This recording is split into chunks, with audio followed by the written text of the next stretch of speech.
तस्मै श्री गुरुवे नमः। अज्ञानतिमिरान्धस्य ज्ञानाञ्जनं शलाकया चक्षुरुन्मिलितं येन तस्मै श्री गुरुवे नमः। बोलिए पूज्य गुरुदेव की, पूज्य माता जी की, पूज्य छोटे गुरुदेव की। भजन शुरू करने से पहले 2 मिनट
हृदय चैतन्य सिद्धि प्रयोग आप लोगों को संपन्न कराया जा रहा है।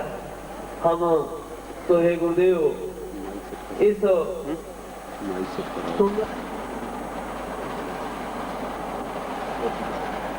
अपना धूप जरूर पीछे है तो मैं तैयारी करवा रहा हूँ, व्यवस्था करवा रहा हूँ कि आपको धूप नहीं लगे। और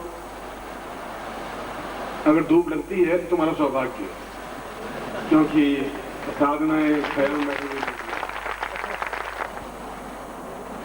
मेरा मानस ये बनता जा रहा है कि मैं एकांतवास व्यतीत करूं, शिष्यों के बीच में कम रहूंगा, शिष्यों से कम मिलूंगा, कहीं खुद अपना स्वाध्याय करूंगा, क्योंकि मूल उत्स जो मेरा जीवन का प्रारंभ जो है वह हिमालय में बीता है, जंगलों में बीता है, संन्यास में बीता है, सिद्धाश्रम में बीता है। फिर मैं तुम लोगों के बीच में व्यस्त में आ गया हूं, मगर मेरा मन वही रमता है। यद्यपि आप मुझे प्रिय हैं और शायद आत्मा से भी ज्यादा प्रिय हैं।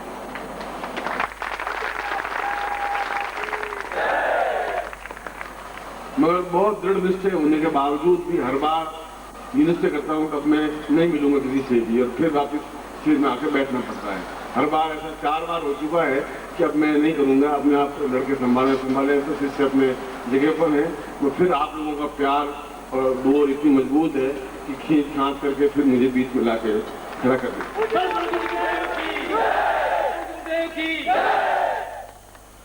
ये आप लोगों का प्यार है और सही शरीर सही रूप में कहूँ कि आप लोगों का सौभाग्य है।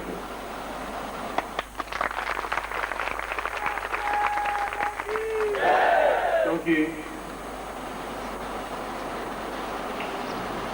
जब शरीर में, मानस में, दिल में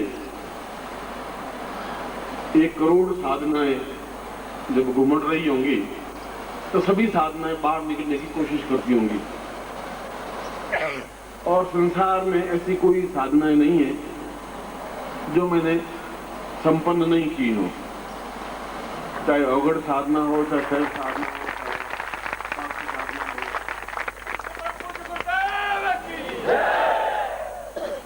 और जीवन के प्रत्येक पक्ष को जिया है। ऐसा भी नहीं कि मैं बिल्कुल रूखा सूखा हरिद्वार में बसने वाला और मथुरा में बसने वाला कोई पंडा नहीं रहा हूं। जीवन को मस्ती के साथ जिया है और प्रत्येक साधना को बड़े दमखम के साथ जिया है, कष्ट भोग करके, तकलीफ उठा के, मुस्कुराते हुए और पूर्ण पौरुषत्व के साथ में। यह जो पर्व है दीपावली का, यह एक सामान्य दीपावली पर्व नहीं है। ऐसा नहीं एक दिया जलाया और आप लोग यहाँ आए, और ये ऐसा पर्व नहीं है। इस बार का जो पर्व है, इस बार के पर्व में मैंने आपको जानबूझ करके बुलाया है, और भविष्य में भी मैं 98% तो ये कोशिश करूंगा कि मैं शिविर स्थगित करूं। मैं करता हूं, ये वैसा सी बात है। 10 शिविर मेरे पास लिस्ट लाया, 10 में से 10 का 10 कैंसिल किए, मैं नहीं जाऊंगा। ये रोया भी, गिड़गिड़ा भी, 10 लोगों को साथ मिलाया भी, फैक्स भी करवाया, कई काम किए, मगर मैंने कहा मैं निश्चय कर चुका हूँ कि मैं शिविरों में अब नहीं जाऊंगा, क्योंकि ये जो इतनी साधना है तो फिर मेरे साथ चली जाएंगी। ये इस कागजों पर उतरेगी नहीं, जमीन पर उतरेगी नहीं, तो और कोई इस पृथ्वी पर है नहीं कि इन साधनाओं को काल में पहुंचा।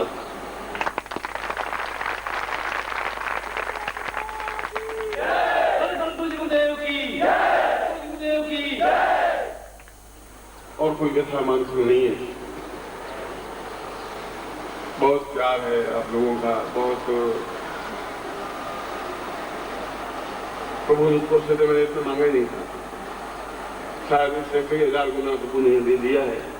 धन, यश, मान, पद, प्रतिष्ठा, वैभव, सुख, शिष्य, संन्यास, पकड़पन, गरीबी, अमीरी और सुनसान साधनाएं भी, और जो कुछ भी संसार में और भारतवर्ष में जो सुदूर साधनाएं हैं, वे उन सब साधनाओं को भी, जो असंभव को भी संभव कर सके, उन प्रकार की साधनाओं को एक क्षण में भी मैं, अगर रामचरितमानस में लक्ष्मण कहता है कि मैं एक कंदों के ब्रह्मांड उठाऊं, पूरे ब्रह्मांड को गेंद की तरह उठा के फोड़ सकता हूं, तो मैं भी उस शब्द को आपके सामने दोहरा सकता हूं।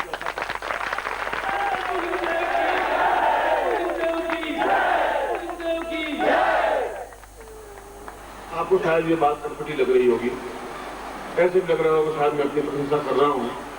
इस उम्र में आकर के मुझे अपनी प्रशंसा करने की जरूरत नहीं है, ऐसे फूलों के हार पहनने की भी मुझे कोई आवश्यकता नहीं है।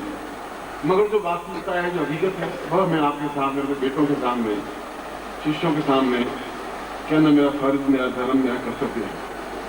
और उससे भी ज्यादा धर्म और फर्ज और कर्तव्य ये है कि यदि मैं आपके जीवन में ये सब चीजें नहीं उतार सका, मन में रह जाएगी, मैं आप लोगों को दे नहीं पा रहा, इसलिए आप लोगों को बुरा करूँ। तो ये ग्रहण 144 वर्षों के बाद में आया है, और इस ग्रहण की विशेषता ये है, ग्रहण का प्रारंभ 48 घंटे पहले प्रारंभ हो जाता है और 24 घंटे बाद तक रहता है। ग्रहण केवल 6 मिनट या 8 मिनट या 12 मिनट या 20 मिनट का ग्रहण नहीं होता। जब बसंत आता है तब बसंत केवल आता ही नहीं है, बसंत की हवा तो लाखों मील दूर से पहले से आ जाती है। माघ महीने से ही वसंत की हवा लगने लग जाती है, वसंत ऋतु से, वसंत पंचमी से ही। जिसकी घ्राण शक्ति मजबूत है, सुगंध सहने की शक्ति है, वो समझने लगता है फूल खिलने लगे हैं, अब वसंत की हवा आने लगी है, अब वसंत आने लगा है, अब वसंत आया है। सूखे अध्यायों में वसंत नहीं आता है। इसी प्रकार ग्रहण 48 घंटे पहले से प्रारंभ हो जाता है। ठीक ग्रहण जब सूर्य ग्रस्त होता है, ग्रस्त होने की क्रिया का मतलब है कि वह सब कुछ सूर्य की अपनी तेजस्विता अपने आप की समाप्त करके बांट देने की क्षमता। सूर्य अस्त होने का मतलब सूर्य काला नहीं पड़ रहा है, सूर्य अपनी पूरी तेजस्विता बांट लेता है। अब आप ग्रहण कर सके या नहीं कर सके तो मंत्रों के माध्यम से ही ग्रहण कर सकते हैं। अब कौन ग्रहण कर सकता है? या तो गुरु जानता है, या जो जानता है वो ग्रहण करता है, करके बांट लेता है। जो जानता ही नहीं है वो बेकार चला जाता है। मेरे पास हीरो की थैली भरी हुई है और फेंक दो तो फेंक दूंगा। यदि उसको लेकर के मैं आपको बांट लूंगा तो एक एक हीरा भी आपको 5-5 करोड़ का हो जाएगा। सूर्य अपनी पूरी तेजस्विता पृथ्वी को फेंक देता है। अब आप में कितनी क्षमता है कि आप उसे उतार सके? तेजस्विता का मतलब है साधना, सिद्धि, सफलता, पूर्णता, तेजस्विता।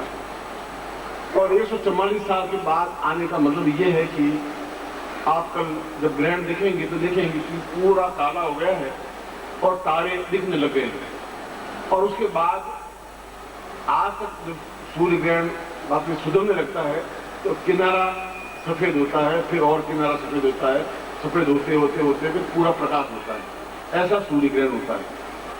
इस बार का सूर्य ग्रहण की विशेषता यह है कि पहले चारों तरफ से अंधेरा रहेगा, बिल्कुल सेंट्रल पॉइंट रोशनी प्रदान करेगा। ठीक वैसा ही जैसे हीरे की एक अंगूठी हो, बीच में हीरा जड़ा हुआ हो, चारों तरफ सोने की एक रिंग हो। ये ऐसा क्षण मिलता नहीं है। और आप सोचिए कि 5-5 और 10-10 लाख रुपए खर्च करके वैज्ञानिक यहाँ भारतवर्ष में उस ग्रहण को एक्सपेरिमेंट करने के लिए आए हैं। तो कुछ पागल तो नहीं है कि 20 लाख रुपए टिकटों के खर्च करके आए हों और उसका अध्ययन कर रहे हों और फिर भी उस विज्ञान को ये समझ नहीं आएगा ग्रहण ये गणपति दूध क्यों पीते हैं। फिर उस विज्ञान को ये समझ नहीं आ रहा है कि ये सब क्या चीज है। विज्ञान को ये समझ नहीं आ रहा काला क्यों हो रहा है। काला होने का कोई चंद्रमा बीच में कोई आना और ये तो एक कहना मात्र है तुम बदमाश हो, वो तो वैसी बात नहीं, वो तुम कहो मैं बदमाश हो।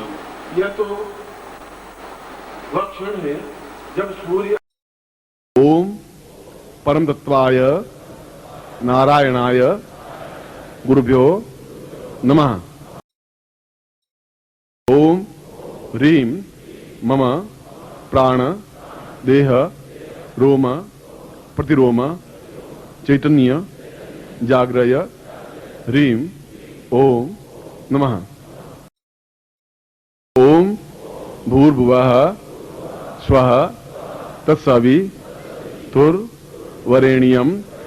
भर्गो देवस्य धीमहि धियो यो नः प्रचोदयात्।